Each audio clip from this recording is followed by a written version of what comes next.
You know, it's in our nature to see angels as beautiful and to see shayateen, to see devils as ugly. And in fact, we often associate that with people around us. So we'll say that she looks like a little angel or that he looks like a devil. And this is something that Allah subhanahu wa ta'ala even alludes to in the Qur'an, that the women in the time of Yusuf alayhi salam, when they saw Yusuf alayhi salam, they said that this is Malakun Kareem, this is just a beautiful angel. And the Prophet sallallahu alaihi wasallam as well, when he saw a man whose hair and beard were all unkempt and he came to the masjid that way, Prophet sallallahu alaihi wasallam told him he should comb his hair instead of coming to the masjid looking like a shaitan. So it's only natural that we associate these things. This is just in our fitrah, that angels are beautiful and that devils are ugly. However, we find instances in the Qur'an and the sunnah where Allah subhanahu wa ta'ala describes angels with a very, very severe, harsh appearance. Now, we have to love them all. Allah subhanahu wa ta'ala tells us in the Qur'an, قُلْ مَنْ كَانَ عَدُوًا لِلَّهِ وَمَلَائِكَةً, that whoever is an enemy to Allah subhanahu wa ta'ala and the angels and the Rasul and the messengers and Jibreel and Mikael, then Allah subhanahu wa ta'ala is an enemy to the disbelievers. So that means we have to love Malik, the keeper of hellfire. We have to love Israfil, who blows the horn. We have to love the two angels that will ask us in the grave. Though we fear them, we have to love them. The keepers of hellfire, Allah subhanahu wa ta'ala calls them غِلَاظٌ شِدَادٌ, that they are very severe in their appearance. The Prophet ﷺ, even when he saw Malik, when he saw, the keeper of hellfire, Malik,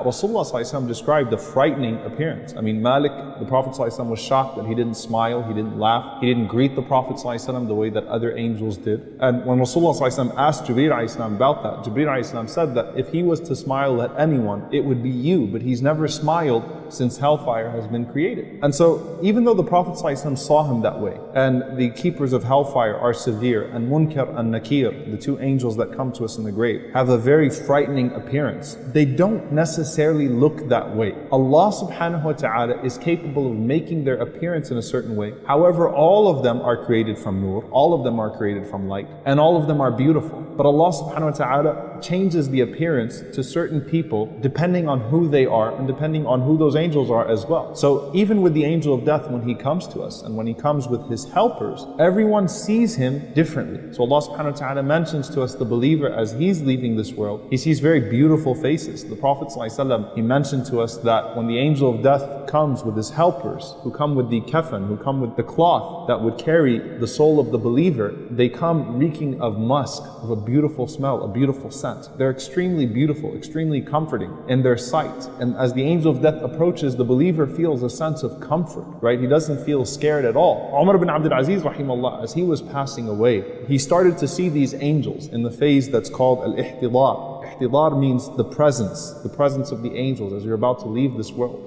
Umar ibn Abdul Aziz, he smiled and his face lit up and he said, "Marhaban bihadihi al-wujuh." Welcome to these beautiful faces, التي ليست في وجوه إنس ولا جان, that clearly don't belong to human beings or jinn. He was delighted because he recognized that these faces were so beautiful that they could not be anything but angels. As opposed to the disbelievers, as opposed to corrupt, evil people, the Prophet ﷺ mentions a very frightening appearance that would cause the soul to actually hide within the body and these angels to scream at that soul and to rip it out of the body. May Allah protect us. But that tells you something, that Allah Azza wa Jal can change the appearance based upon who you are. And so if you are a beautiful person, then you will only see beautiful angels. You'll never see any angels that would have a frightening appearance. They would only be beautiful. Allah subhanahu wa ta'ala also sometimes allows the angels to come in human appearance. So Jibreel alayhi salam, who's the greatest of them, came in human appearance at times. Allah mentions to us the guests of Ibrahim alayhi salam, when they came to Ibrahim alayhi salam to give him the glad tidings of Ishaq, and after Ishaq as well, Yaqub. Now they still couldn't eat or drink, right? So they still couldn't escape that part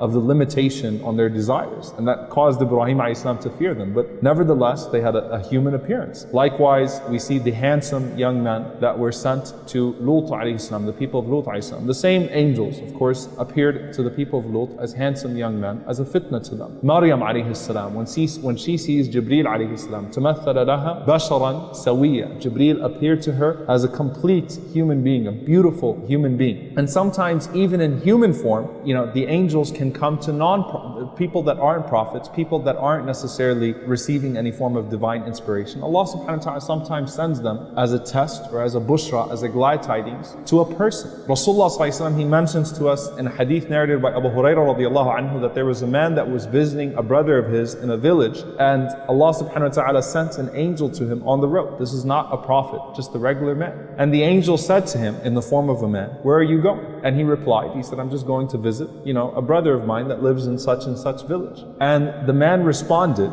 and said, do you owe him something? Is there some sort of worldly transaction between you? To see if this is truly the only reason he's going to visit him, for the sake of Allah subhanahu wa ta'ala. And so the man says, "No, I just love him for Allah. That's all. I'm going to visit him because I love him for Allah." So the angel responded in the form of the man, obviously, and said, فَإِنِّي رَسُولُ اللَّهِ إِلَيْكَ, I am a messenger of Allah that's been sent to you. أَنَّ اللَّهَ أَحَبَّكَ, that Allah loves you, كَمَا أَحْبَبْتَ, the way that you loved your brother. So that's a good situation. And then we find that sometimes the angels are sent in human form to test people. There's a very famous hadith in al-Bukhari where the Prophet ﷺ mentions that there was a blind man, a bald man, and a leper. And Allah subhanahu wa ta'ala sent an angel to them, and Allah subhanahu wa ta'ala asked them what it is that they wanted. So obviously each one wanted out of whatever it is that was hindering them, or that was causing them to have a certain appearance. Allah subhanahu wa ta'ala allowed the angel to cure them. So the leper was cured from his leprosy, the blind man was cured from his blindness, the bald man got a divine hair transplant. The angel rubbed on his head, mashallah, he had a full head of hair, and they were given wealth. One was given camels, one was given cows, one was given sheep. Then Allah tested them by sending the same angel to them in the form that they used to have.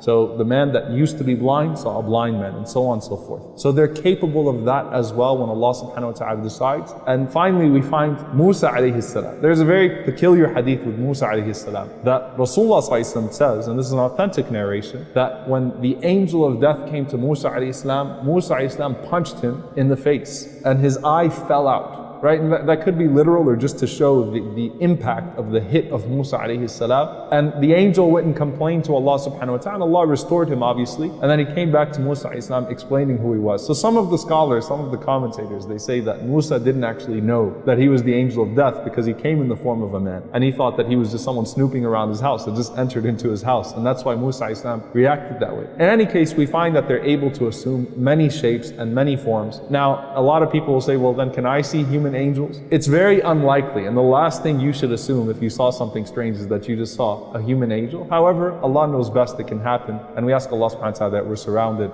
by the malaika and whatever